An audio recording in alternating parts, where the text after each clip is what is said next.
Okay, so we're diving into Nona Moysu today, and you've given me quite the stack of sources here. Boy. It's not every day we get to deep dive into a children's book series in a podcast episode. So Yeah, this is going to be good. let's do it. This is exciting. Okay, so Pea Leaves 2, for anyone who hasn't had the pleasure. Right. It's about eavesdropping. Yeah. And it's actually pretty funny. It is funny. What's interesting is that it's deceptively simple, right? Yeah. It's a children's book. Okay. But she layers in these really sophisticated jokes and life lessons. Yeah, like I was cracking up at the poem. Oh, yeah. With the giraffe. The giraffe. Like how he misinterprets what his dad is saying. It's so relatable, though. Yeah, totally. Even as adults. Yeah. We misunderstand things all the time. We think we have the full story. Right. But we're only getting like a snippet. A little piece. Yeah, and that can lead to problems. Oh, for sure. Yeah. Which is, I think, what the companion podcast episode is getting at. Exactly. Yeah. Which, by the way, is part of a whole series, Life Lessons Unplugged. Yeah. It's connected to that Read Each Day program. Right. Have you heard of that? Yeah. Okay. So they're really trying to make this a whole thing. Yeah, we're going all in. Which I respect. Yeah. But yeah, so the episode really digs into the whole eavesdropping thing. It does. And how it can lead to jumping to conclusions. And how important it is to actually talk to each other. Oh, tell me about it. Especially parents and kids, right? Oh my gosh, yes. Like open communication is key. Key. It can prevent so many issues. Speaking of issues. Yeah. The 911 call, we have to talk about that. Oh my God. Yes. I mean, hilarious. Hilarious, but also like terrifying. Right, like what if he had actually needed help? Exactly. And you know what I love? What? Moysu uses humor to address this really serious issue. Like the misuse of emergency services. It's brilliant.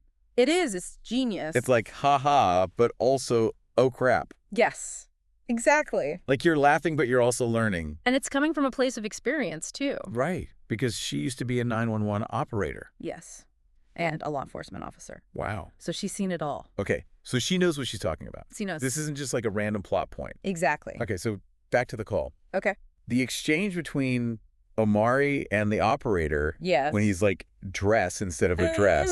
Oh my God. Classic 4-year-old. I died. So literal. The best. But here's the thing. Yeah. She doesn't just leave it at the funny anecdote. Okay. She actually includes a whole section in the book. No way. Yes, about proper 911 protocol. Get out of here. I'm serious.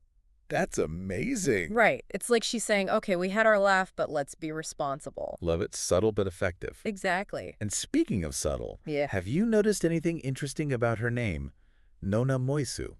Honestly. Yeah. I just assumed it was a cool, unique name. What's the big deal? Well, Nona Moysu is an anagram for anonymous. Wait. Yeah. Seriously? Mm-hmm.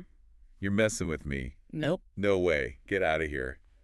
That's crazy. An anagram for anonymous. I know, right? And this whole time I was like, oh, Nona Moysu. What a cool, mysterious name. Little did I know. She was playing the long game. Totally. Like, we should have known. Okay, so what does this all mean? We've got this book about eavesdropping, urging us to respect privacy. And the author's out here like, privacy? I'll show you privacy. It's a pretty powerful statement when you think about it. It really is. It makes you think about all those other authors out there, you know? The ones who put their faces on everything, who are constantly in the spotlight.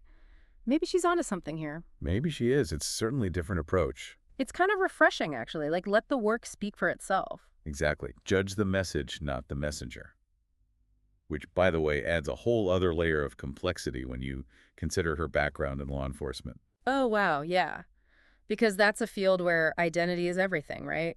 You're either a cop or you're not. There's not a lot of room for ambiguity. Exactly. So for her to choose this kind of anonymity, it's almost like a deliberate rejection of those expectations. It's like she's saying, I'm more than just my badge number. I have stories to tell, ideas to share, and I don't need your permission or your recognition to do it. It's a bold move. And honestly, I think it makes her work that much more compelling. Totally agree, because it forces us to engage with the ideas on their own merit, without any preconceived notions about who she is or what she believes. We're left to grapple with the message, pure and simple. Exactly. And speaking of messages, can we circle back to those QR codes for a second? Oh, yeah. Those things were driving me crazy. Like, what are these secret portals leading to? What am I missing out on? Right. Well, they're basically like bonus content for the book. Each code links to a special episode of the Life Lessons Unplugged podcast, so you get even more insights into the themes from Pea Leaves too. That's so cool. Like those old choose your own adventure books, but for the digital age. It's like she's anticipating our curiosity and giving us a way to go even deeper. It's genius, really. And Mhm. it's not just about adding more content, it's about creating a multi-layered experience. And it makes me think about what you were saying earlier about respecting privacy and anonymity. Those QR codes are like little Easter eggs hidden throughout the book, waiting to be discovered by those who are truly invested in the story. It's like she's rewarding our curiosity with these little nuggets of wisdom. It's a brilliant way to engage readers on multiple levels. And it speaks to her understanding of her audience, particularly the parents and educators who are likely experiencing the book alongside younger readers. Right. Because let's be real, sometimes we need those extra layers of meaning to keep us entertained too. Absolutely. And that brings us to an interesting point. Yeah. The other books in the Nona Moysu collection, we spent all this time on Pea Leaves too, but what about pumpkin leaves, corn leaves, walking in the snow? So what you're saying is there's more. Oh, there's definitely more. And knowing Nona Moysu, we can safely assume it's not going to be what we expect. More. You're killing me. So we've got eavesdropping, fake 911 calls, secret messages, anonymous authors. What else could she possibly throw at us? Well, that's the beauty of it, isn't it? We don't know. Okay, that's true. But knowing Nona Moysu and all the little tricks she has up her sleeve, there's got to be some connecting thread, right?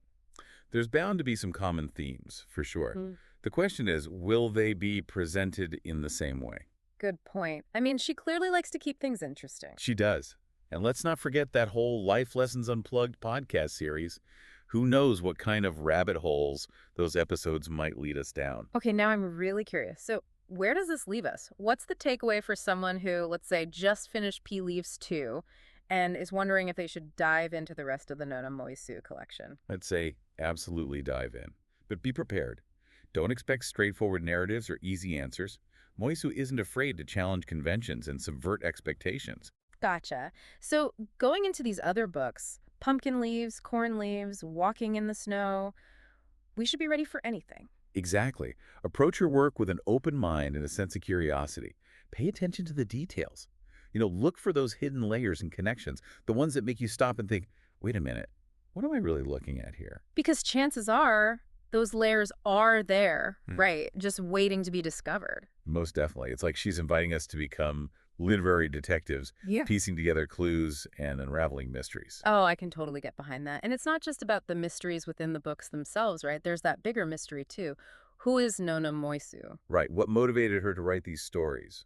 Why choose anonymity? Why children's literature? It's like she's given us this incredible puzzle box, and half the fun is trying to figure out how it all fits together. And then, of course, there's the question of whether or not we ever actually will figure it out. Exactly. And maybe that's the point. Maybe the journey is the destination. Maybe you're right.